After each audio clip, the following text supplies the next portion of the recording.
ಯತ್ನಾಳ್ ಟೀಮ್ನಿಂದ ಹೊಸ ವರ್ಷಕ್ಕೆ 2.0 ಆರಂಭ ಆಗುತ್ತೆ. ಜನವರಿಯಿಂದ ವಕ್ಫ್ ವಿರುದ್ಧ ಎರಡನೇ ಹಂತದ ಹೋರಾಟಕ್ಕೆ ಈಗಾಗಲೇ ಭರದ ಸಿದ್ಧತೆ ನಡೀತಾ ಇದೆ. ಜನವರಿ 4ನೇ ತಾರೀಕು ಕಂಪ್ಲಿಯಲ್ಲಿ ಬೃಹತ್ ಸಮಾವೇಶವನ್ನ ಆಯೋಜನೆ ಮಾಡಲಾಗಿದೆ. ಜನವರಿ 6ನೇ ತಾರೀಕು ವಕ್ಫ್ ವಿರುದ್ಧ ಪ್ರತಿಭಟನೆ ಮತ್ತೆ ಆರಂಭ ಆಗುತ್ತೆ.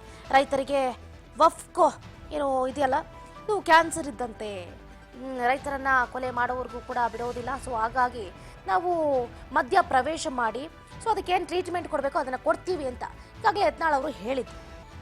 ಹೊಸ ವರ್ಷಕ್ಕೆ ಹೊಸ ಮಲ್ಲ ಯುದ್ಧ ಆರಂಭ ಆಗುತ್ತೆ ಏನೋ ಗೊತ್ತಿಲ್ಲ, ಬಟ್ ಈಗ ಮಾತ್ರ ಗೊತ್ತಾಗ್ತಾ ಇದೆ ಹೊಸ ವರ್ಷಕ್ಕೆ ಮತ್ತಷ್ಟು ತೀವ್ರಗೊಳ್ಳುತ್ತಾ ಬಿಜೆಪಿ ಬಣಬಡಿದಾಟ ಅನ್ನುವಂಥ ಒಂದು ಅನುಮಾನ ಮಾತ್ರ ಮೂಡ್ತಾ ಇದೆ. ತೆರೆಮರೆಯಲ್ಲೇ ಕಸರತ್ತು ನಡೀತಾ ಇದೆ.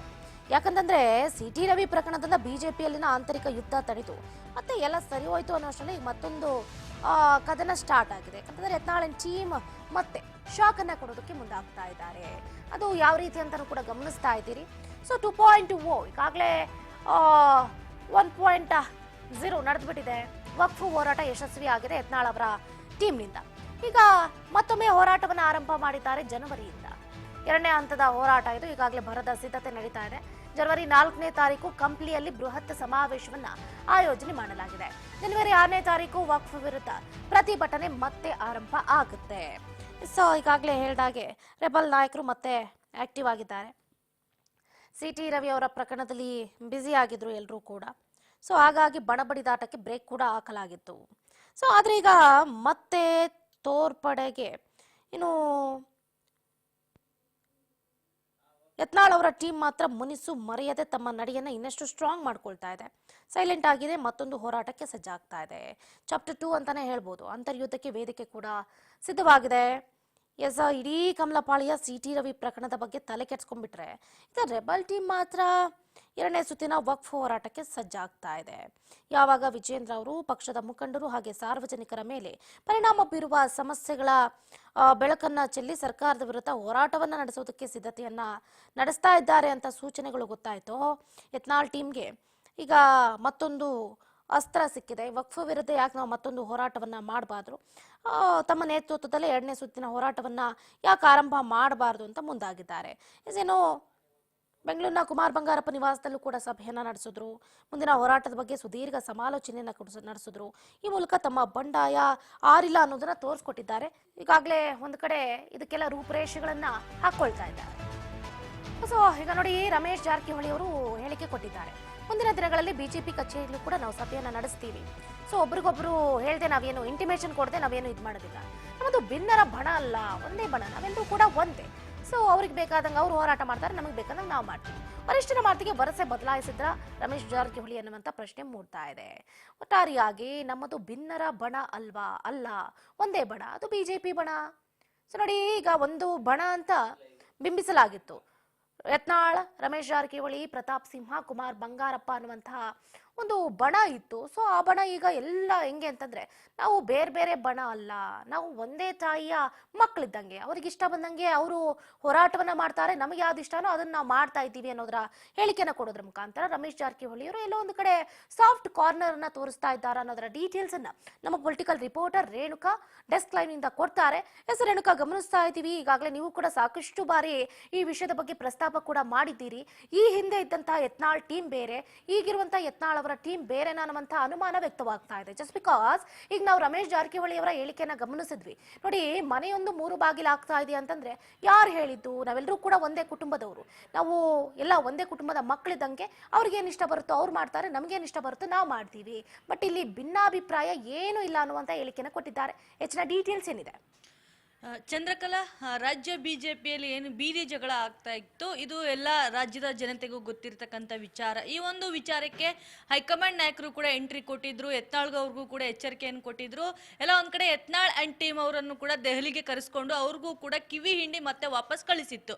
ನೀವು ಈ ವಕ್ಫ್ ವಿರುದ್ಧ ನೀವು ಈ ಒಂದು ಹೋರಾಟ ಮಾಡ್ತಾ ಇದ್ರಿ, ಈ ಹೋರಾಟ ಸರಿಯಾಗೇ ಇದೆ, ಆದ್ರೆ ಯಾವುದೇ ರೀತಿಯಾದಂತಹ ಪಕ್ಷದ ನಾಯಕರ ವಿರುದ್ಧ ಮಾತುಗಳನ್ನಾಗ್ಲಿ, ಹೇಳಿಕೆಗಳನ್ನಾಗ್ಲಿ, ಆರೋಪಗಳನ್ನಾಗ್ಲಿ ಮಾಡಬಾರ್ದು ಅಂತಕ್ಕಂಥ ಎಚ್ಚರಿಕೆ ಹೇಳಿಕೆಯನ್ನು ಕೊಟ್ಟಿದ್ರು. ಅದಾದ ನಂತರ ಯತ್ನಾಳ್ ಅವರು ಹೇಳಿದ್ರು, ಇನ್ಮೇಲೆ ಏನೇ ಇದ್ರು ನಾನು ಸೈಲೆಂಟ್ ಆಗಿರ್ತೀನಿ, ರಮೇಶ್ ಜಾರಕಿಹೊಳಿ ಅವರು ವೈಲೆಂಟ್ ಆಗಿರ್ತಾರೆ, ಅವರ ಒಂದು ನೇತೃತ್ವದಲ್ಲಿನೇ ಎಲ್ಲ ನಡೆಯುತ್ತೆ ಅಂತಕ್ಕಂಥ ಮಾತುಗಳನ್ನು ಕೂಡ ದೆಹಲಿಯಿಂದ ಬಂದ ನಂತರ ಹೇಳಿದ್ರು. ಅದೇ ರೀತಿಯಾದಂತಲೂ ಕೂಡ ಮೊನ್ನೆಯೂ ಕೂಡ ಬೆಳಗಾವಿಯಲ್ಲಿ ಏನು ಸಭೆ ನಡೆದಿತ್ತು, ಆ ಒಂದು ಸಭೆಯ ಒಂದು ಮುಂದಾಳತ್ವ ಮತ್ತು ನೇತೃತ್ವವನ್ನು ಕೂಡ ರಮೇಶ್ ಜಾರಕಿಹೊಳಿ ಅವರೇ ವಹಿಸಿಕೊಂಡಿದ್ರು.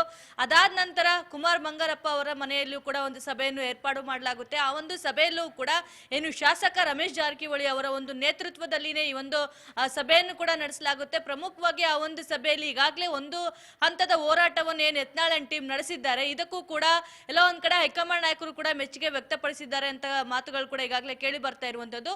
ಒಂದು ಹಂತದ ಹೋರಾಟದ ವರದಿಯನ್ನು ಕೂಡ ಈಗಾಗಲೇ ಜೆಪಿಸಿ ಅಧ್ಯಕ್ಷರ ಮುಂದೆ ಕೂಡ ಇಟ್ಟಿರುವಂತದ್ದು. ಅದಾದ ನಂತರ ಏನು ಇದೀಗ ಜನವರಿ ಹೊಸ ವರ್ಷಕ್ಕೆ ಹೊಸದಾಗಿ ವಕ್ ವಿರುದ್ಧ ಮತ್ತೊಮ್ಮೆ ಹೋರಾಟ ಮಾಡಬೇಕು, ಅದರಲ್ಲೂ 2.0 ಹೋರಾಟವನ್ನು ಆರಂಭ ಮಾಡಬೇಕು ಅಂತ ಹೇಳಿ ಕೂಡ ಈಗಾಗಲೇ ಯತ್ನಾಳ್ ಅಂಡ್ ಟೀಮ್ ಎಲ್ಲಾ ಸಿದ್ಧತೆಯನ್ನು ಕೂಡ ಮಾಡ್ಕೊಂಡಿರುವಂತದ್ದು. ಈ ಕುರಿತಂತೆ ನಿನ್ನೆಯೂ ಕೂಡ ಹೊಸಪೇಟೆಯಲ್ಲಿ ಶಾಸಕ ರಮೇಶ್ ಜಾರಕಿಹೊಳಿ ಅವರು ಕೂಡ ಹೋಗಿ ಒಂದಿಷ್ಟು ಎಲ್ಲೆಲ್ಲಿ ಹೋಗ್ಬೇಕು, ಎಲ್ಲೆಲ್ಲಿ ಪ್ರತಿಭಟನೆ ಮಾಡಬೇಕು ಅಂತಕ್ಕಂಥ ಸ್ಥಳ ಮಹಜರನ್ನು ಕೂಡ ಮಾಡಿರುವಂತದ್ದು, ಸಭೆಯನ್ನು ಕೂಡ ಮಾಡಿರುವಂತದ್ದು.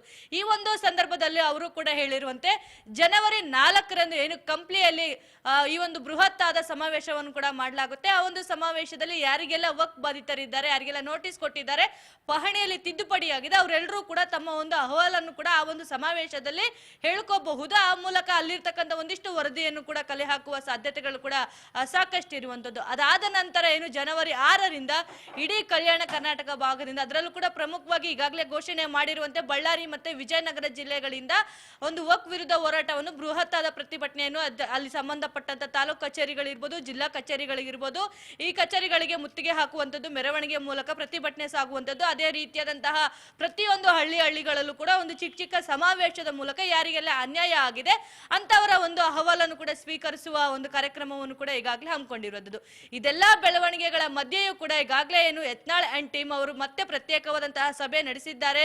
ವರಿಷ್ಠರ ಒಂದು ಮಾತಿಗೆ ಇರ್ಬೋದು, ಎಚ್ಚರಿಕೆಗೆ ಇರ್ಬೋದು, ಯಾವುದೇ ರೀತಿಯಾದಂತಹ ಕಿವಿಗೊಡಲಿಲ್ಲ ಅನ್ನೋ ಹಂತದ ಮಾತುಗಳು ಕೂಡ ಈಗಾಗಲೇ ಕೇಳಿ ಬರ್ತಿರುವಂತದ್ದು. ಇದಕ್ಕೂ ಕೂಡ ಮತ್ತೊಮ್ಮೆ ರಮೇಶ್ ಜಾರಕಿಹೊಳಿ ಅವರು ಸ್ಪಷ್ಟನೆ ಕೊಟ್ಟಿರುವಂತದ್ದು. ಚಂದ್ರಕಲಾ, ನಮ್ದು ಯಾವುದೇ ರೀತಿಯಾದಂತಹ ಭಿನ್ನರ ಬಣ ಇರ್ಬೋದು, ಪ್ರತ್ಯೇಕ ಬಣ ಇರ್ಬೋದು, ಯಾವುದೇ ರೀತಿಯಾದಂತಹ ಬಣ ಇಲ್ಲ. ಈ ಒಂದು ಹೋರಾಟಕ್ಕೆ ವಿಜಯೇಂದ್ರ ಅವ್ರಿಗೂ ಕೂಡ ಆಹ್ವಾನ ಕೊಟ್ಟಿದ್ದೀವಿ, ಅವರು ಕೂಡ ಬರಬಹುದು. ಅದೇ ರೀತಿಯಾದಂತಹ ಪಕ್ಷಾತೀತವಾಗಿ ಕಾಂಗ್ರೆಸ್ನಲ್ಲಿ ಯಾರೆಲ್ಲ ರೈತರ ಪರವಾಗಿ ಇದ್ದೀರೋ ಅವರು ಕೂಡ ಬಂದು ಈ ಹೋರಾಟದಲ್ಲಿ ಭಾಗವಹಿಸಬಹುದು ಅಂತಕ್ಕಂಥ ಮಾತುಗಳನ್ನು ಕೂಡ ಹೇಳಿರುವಂತದ್ದು. ನಮ್ದು ಪದೇ ಪದೇ ಅವರು ಯಾಕೆ ಈ ರೀತಿಯಾದಂತಹ ಸ್ಪಷ್ಟನೆ ಕೊಡ್ತಾ ಇದ್ದಾರೆ ಅಂದ್ರೆ, ಸಾಕಷ್ಟು ಜನರುಗಳು ಕೂಡ ಏನು 2 ಸಭೆಗಳನ್ನು ಈಗಾಗಲೇ ಮಾಡಿದ್ದಾರೆ. ಈ ಒಂದು ಸಭೆಯಿಂದ ಮತ್ತೆ ವಿಜಯೇಂದ್ರ ಅವರು ಕೂಡ ಹೈಕಮಾಂಡ್ ನಾಯಕರ ಒಂದು ಗಮನಕ್ಕೂ ಕೂಡ ತಂದಿರುವಂತದ್ದು. ಹಾಗಾಗಿ ಯಾವುದೇ ರೀತಿಯಾದಂತಹ ನಮ್ದು ಭಿನ್ನಮತ ಇಲ್ವೇ ಇಲ್ಲ. ಮುಂದಿನ ದಿನಗಳಲ್ಲಿ ಬಿಜೆಪಿಯ ಒಂದು ಕಚೇರಿಯಲ್ಲೂ ಕೂಡ ನಾವು ಸಭೆಯನ್ನು ಮಾಡ್ತೀವಿ, ಬಿಜೆಪಿಯಲ್ಲಿ ಇರ್ತಕ್ಕಂಥ ನಾಯಕರೊಟ್ಟಿಗೂ ಕೂಡ ನಾವು ಹೋರಾಟದಲ್ಲಿ ಭಾಗವಹಿಸ್ತೀವಿ ಅಂತಕ್ಕಂಥ ಮಾತುಗಳನ್ನು ಕೂಡ ಈಗಾಗಲೇ ಯತ್ನಾಳ್ ಅಂಡ್ ಟೀಮ್ ನಲ್ಲಿ ಇರ್ತಕ್ಕಂಥ ಒಂದಿಷ್ಟು ಸದಸ್ಯರು ಕೂಡ ಹೇಳಿರುವಂತದ್ದು. ಚಂದ್ರಕಲಾ, ಇದೆಲ್ಲ ಬೆಳವಣಿಗೆ ಗಮನಿಸ್ತಾ ಹೋದ್ರೆ ಎಲ್ಲ ಒಂದ್ ಕಡೆ ಮೊನ್ನೆ ನಡೆದಂತಹ ಏನು ಹೈಕಮಾಂಡ್ ನಾಯಕರಿಗೆ ಮತ್ತೊಮ್ಮೆ ಹೋಗಿ ವಿಜಯೇಂದ್ರ ಅವರು ದೂರು ಕೊಟ್ಟಿರೋದ್ರಿಂದ ಆ ಒಂದು ಹಿನ್ನೆಲೆಯಲ್ಲಿ ಎಲ್ಲೋ ಒಂದ್ ಕಡೆ ಹೈಕಮಾಂಡ್ ನಾಯಕರು ಕೂಡ ಯತ್ನಾಳ್ ಅಂಡ್ ಟೀಮ್ ಅವರಿಗೆ ಮತ್ತೊಮ್ಮೆ ಎಚ್ಚರಿಕೆಯನ್ನು ರವಾನೆ ಮಾಡಿದ್ದಾರೆ. ಹಾಗಾಗಿ ತಮ್ಮ ವರಸೆಯನ್ನು ಬದಲಾಯಿಸಿದ್ರ ಅಂತಕ್ಕಂಥ ಪ್ರಶ್ನೆಗಳು ಕೂಡ ಸಾಕಷ್ಟು ಉಟ್ಕೊಳ್ತಾ ಇರುವಂತದ್ದು. ಚಂದ್ರಕಲಾ, ರೇಣುಕಾ, ಗಮನಿಸಿದ್ವಿ ಫೈನ್ ಈಗಾಗಲೇ ದೆಹಲಿಗೆ ಯತ್ನಾಳ್ ಅವರ ಟೀಮ್ ಹೋಗಿ ಬಂತು, ಅವರಿಗೆ ಕಿವಿ ಹಿಂಡುವಂತ ಕೆಲಸವನ್ನ ಕೂಡ ಮಾಡ್ತು. ಈಗ ನೋಡಿ, ಬಿಜೆಪಿ ರಾಷ್ಟ್ರೀಯ ಅಧ್ಯಕ್ಷ JP ನಡ್ಡಾ ಅವರು ಕೂಡ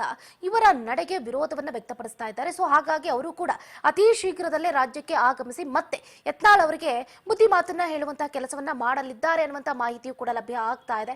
ಹಾಗಾದ್ರೆ ಇಲ್ಲಿ ಗಮನಿಸಬೇಕಾಗಿರೋದು, ಕೇಂದ್ರ ನಾಯಕರಿಗೆ ಶುದ್ಧ ಈ ಹೋರಾಟ ಅನ್ನೋದು ಇಷ್ಟನೇ ಇಲ್ಲ. ಯಾಕೆ ಸುಮ್ಮನೆ ಪಕ್ಷದಲ್ಲಿ ಭಿನ್ನಾಭಿಪ್ರಾಯವನ್ನ ಮೂಡಿಸ್ತಾ ಇದ್ದಾರೆ, ನೀವೇ ಹೋಗಿ ಅವರಿಗೆ ಒಂದ್ ಸ್ವಲ್ಪ ಬುದ್ಧಿ ಮಾತು ಹೇಳಿ ಅಂತ ಇತ್ತ ಕೇಂದ್ರ ಗೃಹ ಸಚಿವ ಅಮಿತ್ ಶಾ ಅವರು JP ನಡ್ಡಾ ಅವರಿಗೆ ಕಿವಿ ಮಾತನ್ನ ಹೇಳಿದ್ದಾರೆ ಅನ್ನುವಂತ ಮಾಹಿತಿಯು ಕೂಡ ಲಭ್ಯ ಆಗ್ತಾ ಇದೆ.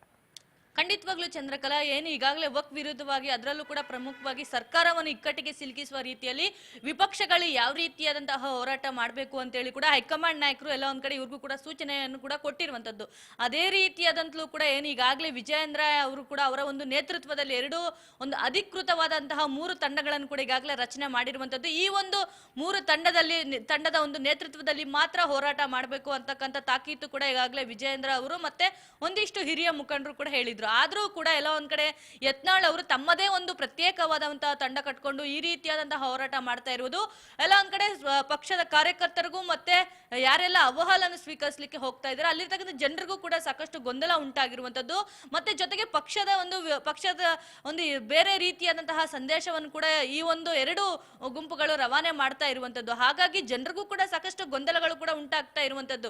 ಇವರು ನಮ್ಮ ಹಿತಾಸಕ್ತಿಗಾಗಿ ಈ ರೀತಿಯಾದಂತಹ ಕೆಲಸ ಕಾರ್ಯಗಳು ಹೋರಾಟವನ್ನು ಮಾಡ್ತಾ ಇದ್ದಾರೆ ಅಥವಾ ತಮ್ಮ ಒಂದು ಪಕ್ಷದ ಬೆಳವಣಿಗೆ ವ್ಯಕ್ತಿತ್ವ ಬೆಳವಣಿಗೆಗೋಸ್ಕರ ಈ ರೀತಿಯಾದಂತಹ ಹೋರಾಟವನ್ನು ಕೈಗೆತ್ತಿಕೊಂಡಿದ್ದಾರೆ ಅಂತಕ್ಕಂಥ ಒಂದು ಬೇರೆ ರೀತಿಯಾದಂತಹ ಸಂದೇಶ ಕೂಡ ರವಾನೆ ಆಗ್ತಾ ಇರುವಂತದ್ದು. ಹಾಗಾಗಿ ಈ ಬಗ್ಗೆಯೂ ಕೂಡ ರಾಜ್ಯದಲ್ಲಿ ಇರ್ತಕ್ಕಂಥ ಮಾಜಿ ಸಿಎಂಗಳಾದಂತಹ ಸದಾನಂದ ಗೌಡರು ಕೂಡ ಅಸಮಾಧಾನವನ್ನು ವ್ಯಕ್ತಪಡಿಸಿದ್ರು. ಸಂಸದರು ಕೂಡ JP ನಡ್ಡಾ ಅವರಿಗೂ ಕೂಡ ಮನವಿಯನ್ನು ಕೂಡ ಮಾಡ್ಕೊಂಡಿರುವಂತದ್ದು. ಹೇಗಾದ್ರೂ ಮಾಡಿ ಪ್ರಸ್ತುತ ರಾಜ್ಯದಲ್ಲಿ ನಡೀತಾ ಇರ್ತಕ್ಕಂಥ ಈ ಒಂದು ಗೊಂದಲ ರಾಜಕೀಯಕ್ಕೆ ನೀವು ಫುಲ್ ಸ್ಟಾಪ್ ಹಾಕ್ಲೇಬೇಕು.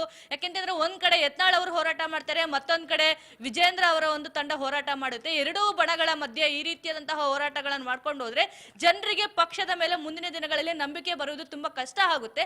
ಹಾಗಾಗಿ ಹೇಗಾದ್ರೂ ಮಾಡಿ ನೀವೇ ಈ ಒಂದು ಗೊಂದಲಕ್ಕೆ ಫುಲ್ ಸ್ಟಾಪ್ ಹಾಕ್ಬೇಕು ಅಂತೇಳಿ ಕೂಡ ಸಾಕಷ್ಟು ನಾಯಕರು ಕೂಡ ಎಲ್ಲ ಒಂದ್ ಕಡೆ ಮನವಿಯನ್ನು ಕೂಡ ಮಾಡ್ಕೊಂಡಿದ್ರು. ಅದೇ ರೀತಿಯಾದಂತಹ ಏನು ಅಧಿವೇಶನದ ಸಂದರ್ಭದಲ್ಲೂ ಕೂಡ ಇಷ್ಟೆಲ್ಲ ಆದ್ರೂ ಕೂಡ ಯತ್ನಾಳ್ ಟೀಮ್ ಅವರು ಮತ್ತೆ ಪ್ರತ್ಯೇಕವಾದಂತಹ ಸಭೆಯನ್ನು ಕೂಡ ನಡೆಸ್ತಾರೆ. ಆ ಒಂದು ಸಂದರ್ಭದಲ್ಲೂ ಕೂಡ ಪ್ರಧಾನಿ ಮೋದಿ ಅವ್ರಿಗೂ ಕೂಡ ಈ ಒಂದು ವಿಚಾರವನ್ನು ವಿಜೇಂದ್ರ ಅವರು ಪ್ರಸ್ತಾಪ ಮಾಡ್ತಾರೆ. ಹಾಗಾಗಿ ಎಲ್ಲಾ ರೀತಿಯಲ್ಲಿಯೂ ಕೂಡ ಏನು ಮುಂದಿನ ಏನು ಸಂಬಂಧಪಟ್ಟಂತಹ ತಾಲೂಕು ಚುನಾವಣೆಗಳು ಇರ್ಬೋದು, ಗ್ರಾಮ ಪಂಚಾಯತಿ ಚುನಾವಣೆಗಳಿಗೂ ಇರ್ಬೋದು, ಈ ಒಂದು ಚುನಾವಣೆಗಳಿಗೂ ಕೂಡ ಸಾಕಷ್ಟು ಎಫೆಕ್ಟ್ ಆಗುವ ಸಾಧ್ಯತೆಗಳು ಕೂಡ ಸಾಕಷ್ಟು ಇರುವಂತದ್ದು.